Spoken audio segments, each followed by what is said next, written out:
Samuel chapter 11. 1 Samuel chapter 11. We're going to continue our series in the book of Samuel. While you're turning there, have y'all ever heard of the phrase, don't make a mountain out of a molehill, right? Like, don't make a mountain out of a molehill. In other words, don't blow something up and make it so big that, it's a problem. But, sometimes it's not molehills that attack us, right? It's mountains. And that's what we're going to see right here in 1 Samuel chapter 7 and 1 Samuel 11, I'm sorry. We're going to meet a mountain. He's an Ammonite mountain. He's a mountain by the name of Nahash. Now, so y'all know, Nahash's name literally means serpent. So trouble shows up at your gate. It's not a molehill that comes to you. It's a mountain that comes to you.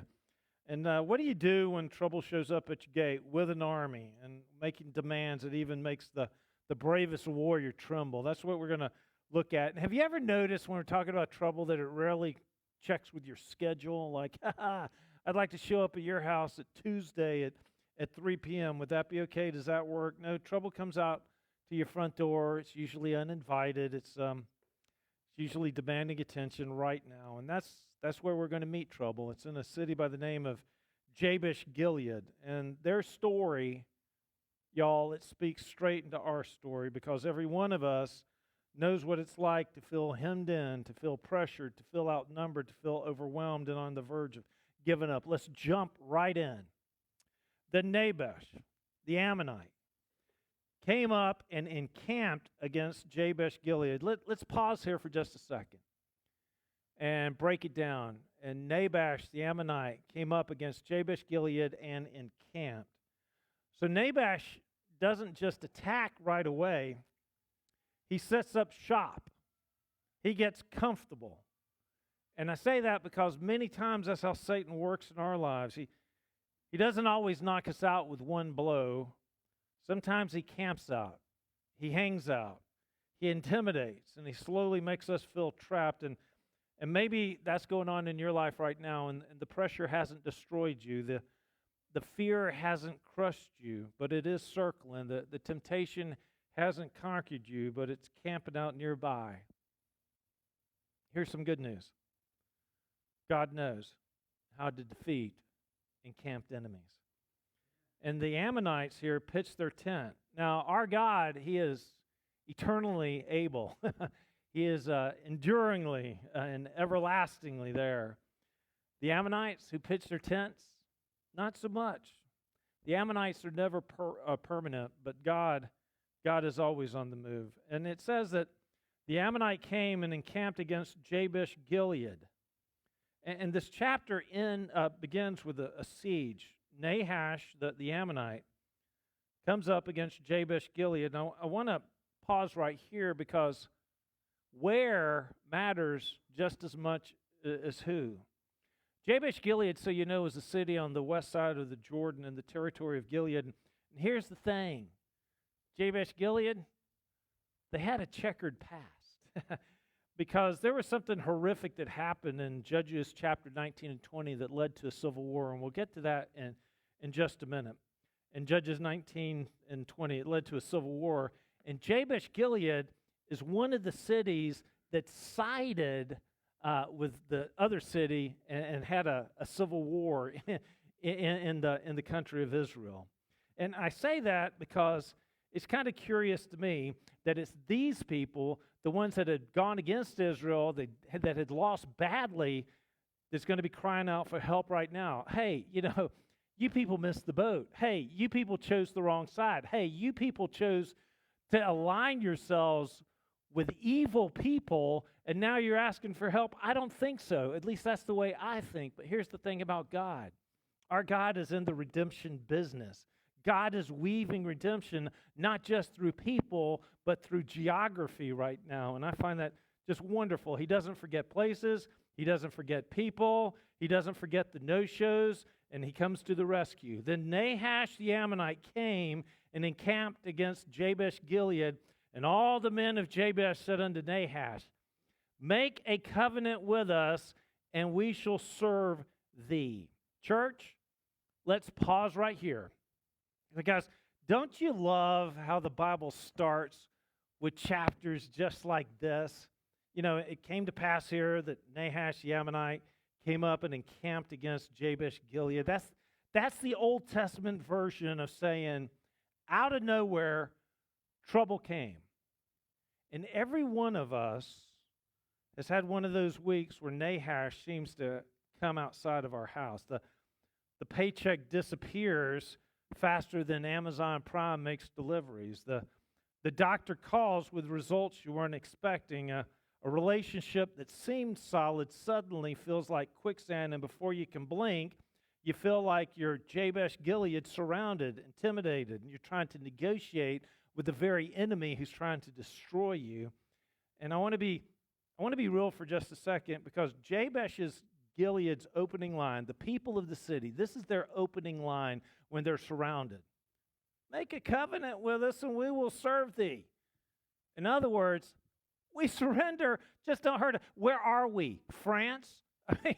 So can we admit that sometimes our first instinct under pressure, though, is surrender?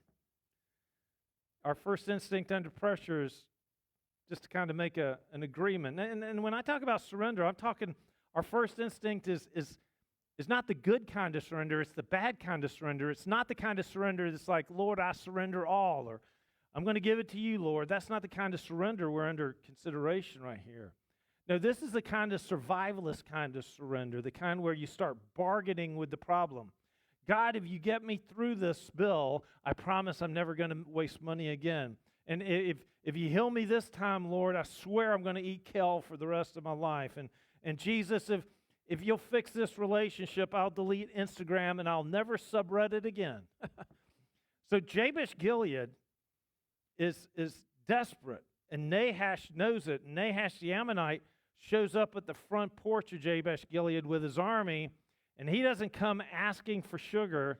He's demanding surrender, and not just surrender, but he's demanding mutilation, because I want you to read it. It says, and Nahash the Ammonite answered them, verse 2. He's got to be one of the cruelest dudes in history. I don't know if y'all watch The Walking Dead, but picture the character Negan with his bat. This is Negan with his bat Lucille. And Nahash the Ammonite answered them and said, on this condition will I make a covenant with you, that I may thrust out all your right eyes and lay it for a reproach upon Israel. Wait, what? Back up. Let's hit the rewind. They're begging for mercy. And he says, sure, I'll let you live. I'll make a deal with you, but I'm going to gouge out your right eye for the whole nation to see it. And I don't know about you, but that's not the kind of contract that I'm rushing to sign up for. I mean, can you imagine calling your lawyer, excuse me, but is permanent facial disfigurement, is that enforceable? But here's the deeper truth. Here's the deeper truth, because Satan always negotiates with your destruction in mind. Satan doesn't want your compromise. He wants your vision. And notice, I know Nahash doesn't ask for their left eye. He's targeting the right eye. Why? Because in warfare at that time, the Israelites would carry the swords with their right hand, the spears with their right hand, and they would use their left arm for a shield. So if they've got the shield here, the left eye is blocked by the shield, so they're having to use their right eye in order to see. And if they gouge out the right eye, the nation of Israel is going to be somewhat paralyzed in their ability to fight. And the right eye was critical for aiming an arrow or battling with your sword. To take the right eye was to cripple them purposely. And I want y'all to know, church, that evil still works the same way. Well, he may not, evil may not physically gouge out your eyes, but evil is after your vision. Evil wants to steal your sense of direction, your confidence in God's purposes, your ability to clearly see what God has ahead of you.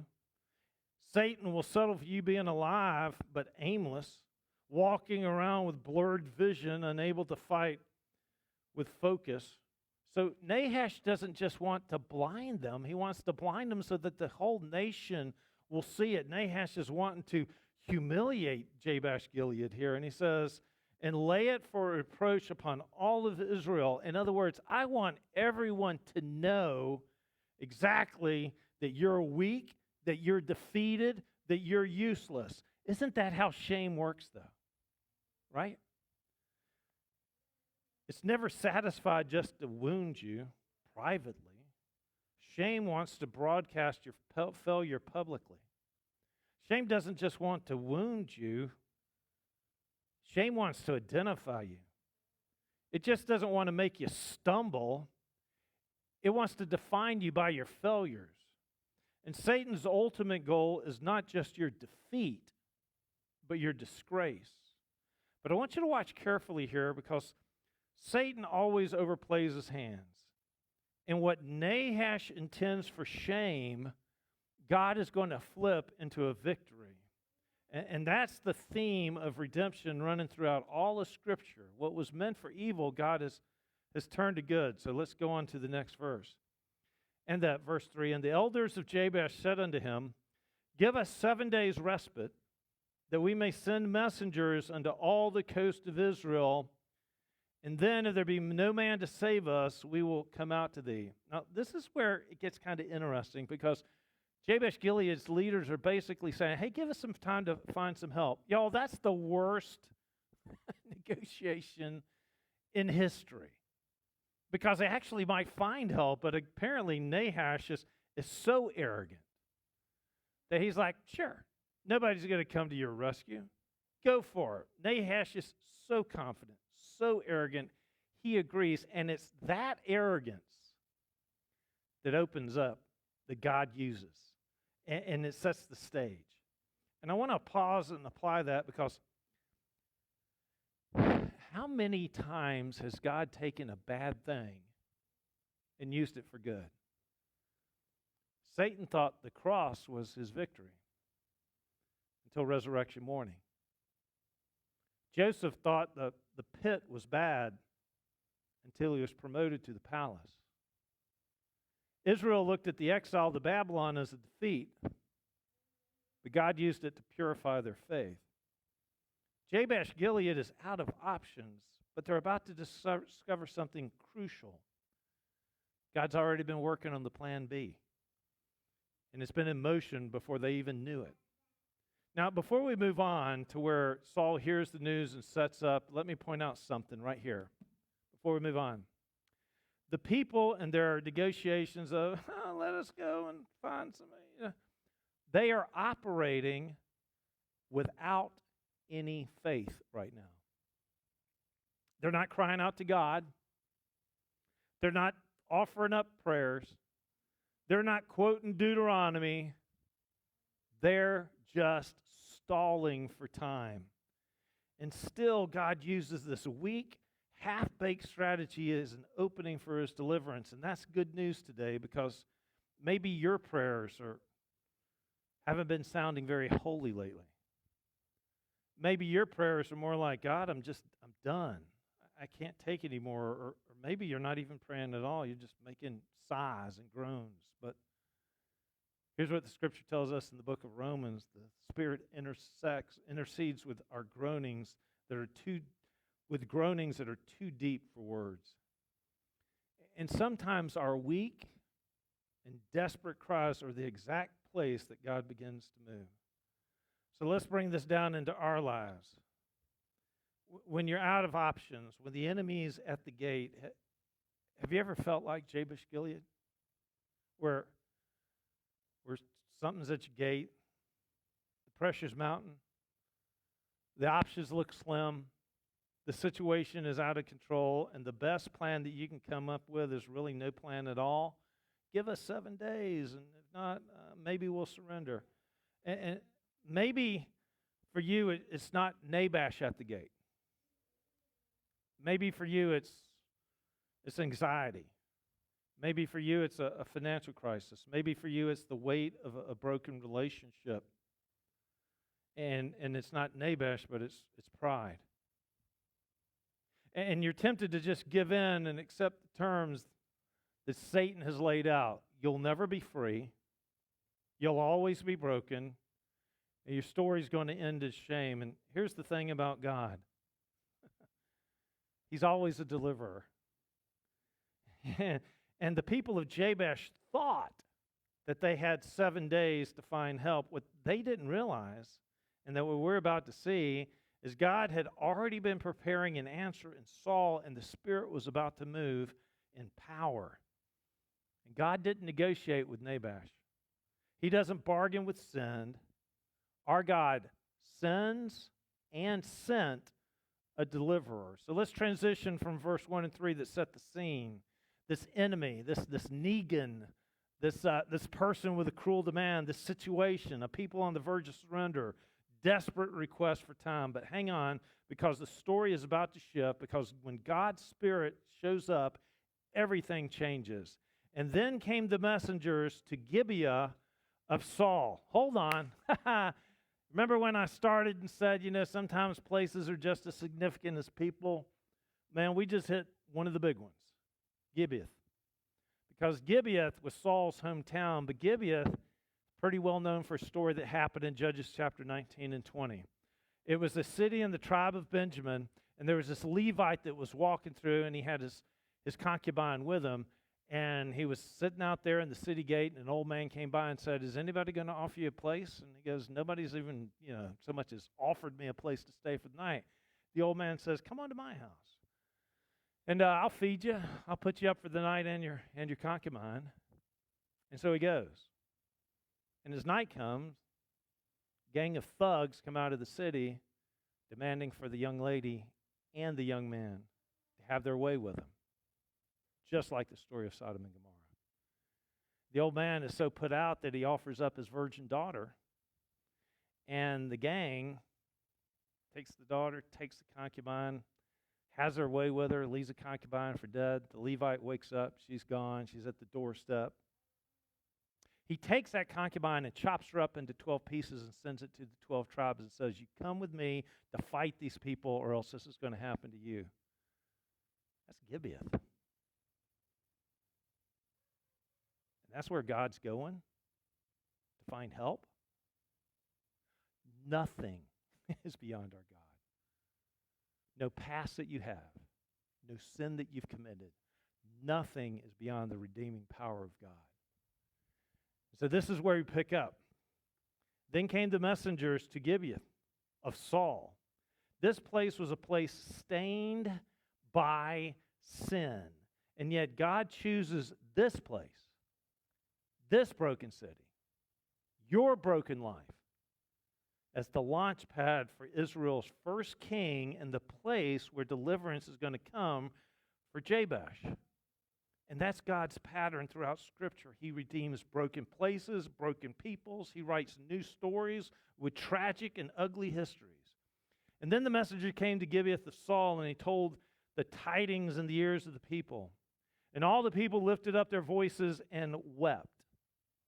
So the messengers arrive in Saul's hometown with bad news, and everyone's weeping, and rightly so, and it's terrifying, and sometimes the only honest response is tears. But why are they crying? Because at this point in Israel's history, they are leaderless in heart. I mean, they have a king. Saul's been anointed, but when they show up, notice what Saul's doing. He's not in the palace. He's not on the throne. He's plowing with some yoke of oxen. That's newly anointed king, and he's still working the family farm. And doesn't that sound familiar to us? Because sometimes we can read the promises of God and live just lackluster lives. We can have the certainty of scriptures on paper, but not live it in practice. And this covenant that's written, this victory that's promised, we could still be paralyzed in our situation. But watch what happens, because in verse 5, Saul walks in, and the whole atmosphere is about to shift. It says, "And behold, Saul came after the herd out of the field." And I love this verse because Saul was out in the field doing ordinary work, following the herd. He's not on the throne yet he's not commanding armies yet. He's just doing an ordinary day's work. And what that verse reminds me, and behold, Saul came after the herd out of the field. What that verse reminds me is that God works in people's lives in ordinary moments. When you're changing the diaper, when you're wiping the tear, when you're holding the hand, when you're sending the card, God works in ordinary moments, and he does something great with them. And here comes Saul. He's fresh from the field after following a herd of oxen. This guy's supposed to be king, and he's doing farm work. And you can almost picture it. I mean, Israel's first monarch, dust on his sandals, sweat on his brow, smelling like his own livestock. This is not royal procession. This is tractor pull. And Saul's been crowned a king, but he hasn't stepped into his kingship. He's anointed but plowing. And maybe that's a word for somebody here. You can have a calling on your life and not yet be working in your calling. And y'all do. And behold, Saul came after the herd out of the field, and Saul said, "What aileth the people that they weep?" And they told him of the tidings of the men in Jabesh. So Saul hears their cries, and he wants to know why. And that's leadership 101. You know, you care enough to ask why people are hurting. Verse 6. And the Spirit of God came upon Saul. And this is the turning point, where Saul hears about the injustice and something happens. The Spirit of God comes upon him. And I want you to watch this. He doesn't cry harder. He doesn't panic. He doesn't throw up his hands. He gets angry. And I love that, because it's okay to get angry as long as it's a holy angry. There's a difference between human anger and a holy anger. Human anger explodes and destroys, and holy anger shifts and stirs the courage to protect, to fight for the vulnerable, to confront evil. And some of y'all have been told in your life that you have an anger problem. And maybe it's true, but maybe God just gave you some fire, not to destroy, but to defend. And what's breaking your heart and spurring that anger might be the very thing that God is calling you to fight. And I had an interaction with someone the other day, and they're like, "You seem angry." And I'm like, "No, I'm not angry. I'm passionate." Because since I was a young kid, I was always passionate about things being fair. Verse 7, and it says, "And Saul took a yoke of oxen and hewed them in pieces and sent them throughout all the coast of Israel by the hand of the messenger." So I want y'all to dig it. So he took some oxen, he cut it up, and he sends it to. This is the first group text. But instead of opening emojis on their cell phone, they're opening packages and having ox parts. You dig what I'm saying? Whoa, ruh-roh. And he goes, and he essentially says in the group text, "Hey, look, y'all are going to plant a flag. You're going to pick a team. You're going to choose. And if you don't fight with me, then this is going to happen to your own oxen right here." That's the group text that gets sent out. It's a little. It's like the original Godfather, except instead of waking up with a horse head, you open a package with an ox head.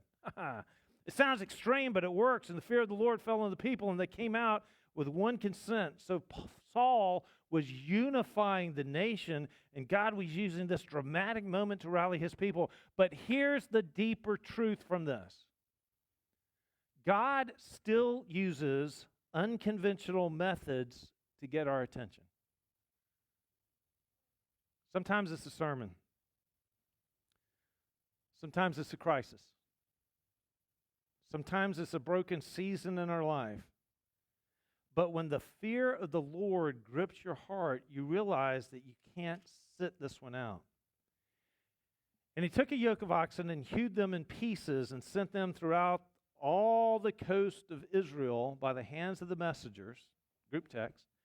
"Whosoever cometh not forth after Saul and after Samuel, so it shall be done unto his oxen. And the fear of the Lord fell upon the people, and they came out with one consent." And people see the seriousness. They realize this isn't optional. And it said the fear of the Lord fell upon the people. Notice it didn't say the fear of Saul. This guy's nuts. It says the fear of the Lord. The people rally not because Saul is intimidating, but because God is at work. And 330,000 people show up. That's not just a response. That's a revival. And I want you to notice the geographic significance here, because it says, and And Saul sends the message throughout the coast of Israel, and that means from Dan in the north to Beersheba in the south, every tribe is summoned. God is gathering a fragmented nation together. And verse 7 says, the fear of the Lord fell upon the people, and they came out with one consent. This isn't just Saul, this is God's Spirit uniting. Because it is a king that can call, but it's a God that conquers hearts. And so it says, verse 8, and when he had numbered them in Bezek, the children of Israel were 300,000, and the men of Judah 30,000. And they said unto the messengers that came, thus shall ye say unto the men of Jabesh Gilead, tomorrow by that time the sun be hot, ye shall have help. The messengers came and showed it to the men of Jabesh, and they were glad. Now I want you to pause here, that little phrase, by the time the sun is hot. That is so specific. They could have just said, hey man, help's on the way, hang in there, it won't be long. But God gives them a promise with a time stamp, and that's encouragement, because God knows not just what he's going to do, God knows when he's going to do it. I mean, I panic, we don't know the timing. We want the Google Calendar that says deliverance scheduled for 11:45. Please allow 2 to 3 business days for processing. But God says, no. I got the clock in my hand. And I want you to notice what happens. It says, and they were glad. Now dig it. The circumstances hadn't changed yet. All they had was news. Good news. Gospel news. Deliverance is coming. Take courage. And so they took heart. They got hope. And it says, therefore the men of Jabesh said, tomorrow we will come out to you. They're talking to Nahash, and they say, hey, look, Nahash, tomorrow we will come out unto you, and ye shall do with us all that seemeth good to you. And that kind of makes me laugh internally. The men of Jabesh tells Nahash, don't worry, tomorrow we're going to come out and you can do whatever seems good to you. Sounds like a little bit like surrender, but it's not. Sounds a little bit like they're giving up, but they're not, because they know help is on the way, but they don't let the enemy in on the secret. And that's kind of a powerful principle here. You don't always have to let people know what God is doing in your life. They kept it to themselves, and sure enough, the help comes. And maybe you're in that in-between moment right now, and the enemy thinks that you've surrendered, but you're just kind of waiting on God for deliverance. Let's pick up with verses 11 through 13. And it was so on the morrow that Saul put the people in 3 companies. And they came up in the midst of the host in the morning watch, which was typically, y'all, between 2 a.m. and 6 a.m. So this is a surprise attack. And they slew the Ammonites until the heat of the day, just like the promise. And it came to pass that they which remained were scattered, so that 2 of them were not left together.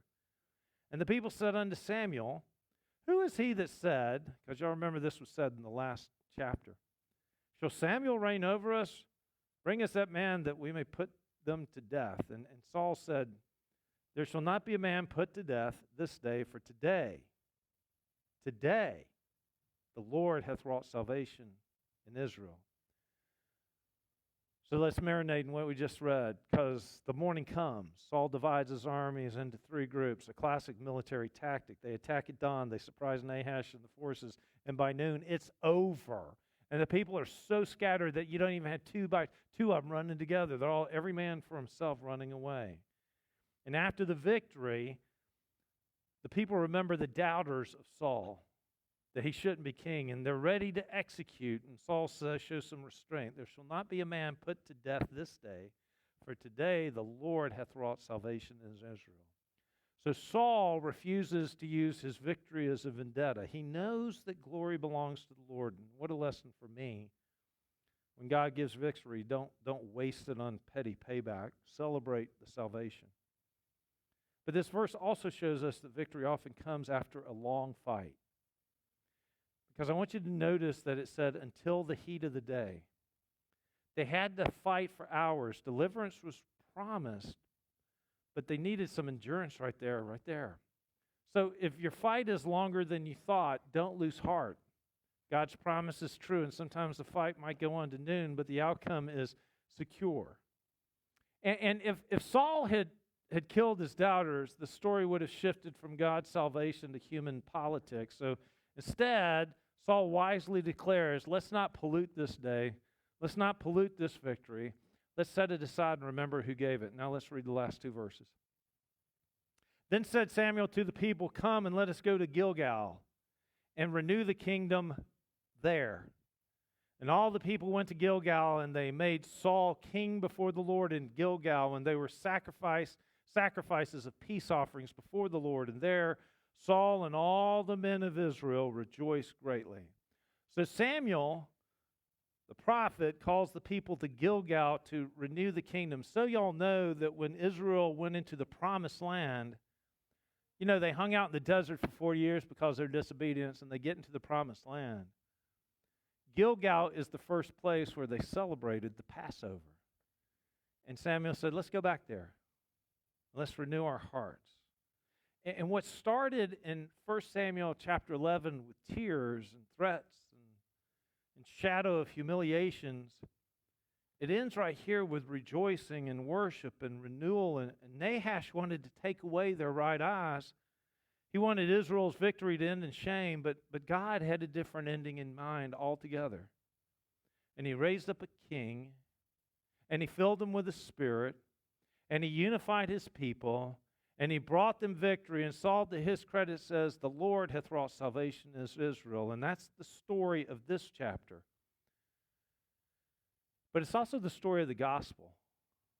Because you and I stood under the threat of an enemy who didn't just want to inconvenience us. He wanted to blind us, to humiliate us, to destroy us. And sin and shame had us surrounded. And like the men of Jabesh, we had no power to save ourselves. We wept, we feared, we looked for compromise. And into this hopelessness, into our story came another king, not Saul, but Jesus. Not a reluctant king from a farm field, but the Son of God from heaven's throne. And he didn't just rally an army, he stepped into the battle himself. And at the cross, Jesus took the full weight of the enemy's threat. He faced the humiliation, not with compromise, but with courage. And then 3 days later, the grave was empty and the enemies were scattered and salvation had been won. That's grace. We didn't earn it. We didn't fight for it. We just received it. And like the people of Jabesh, we wake up some mornings with one hope, where there had once been despair. And Psalm 30, verse 5 says it perfectly. Weeping may endure for a night, but joy cometh in the morning. And here's the invitation. Just like Israel gathered at Gilgal to renew the kingdom, you and I are called to gather at the feet of Jesus and renew ourselves in Him. And maybe you've doubted Him. And maybe you've compromised. And maybe you've been staring at the enemy's threats so long that you have forgotten God's promise. Let this be your Gilgal moment. Come and renew your kingdom. Come and lay down your life before the true King. Come and enjoy the peace offering that isn't an animal on an altar, but the Lamb of God on a cross. Because the same God who turned humiliation into celebration in Jabesh is the same God who turns sinners into saints, who turns shame into testimony, who turns defeat into everlasting joy. So don't walk away with just a history lesson today. Walk away with hope. Walk away knowing that the threats, no matter the tears, no matter the Bibles, the invitation still stands. Come unto me, all you are heavy laden, and I will give you rest. That's grace. That's gospel. That's the invitation. And if you'd like to follow Jesus as we do here at Camp Creek, we'll give you that chance as we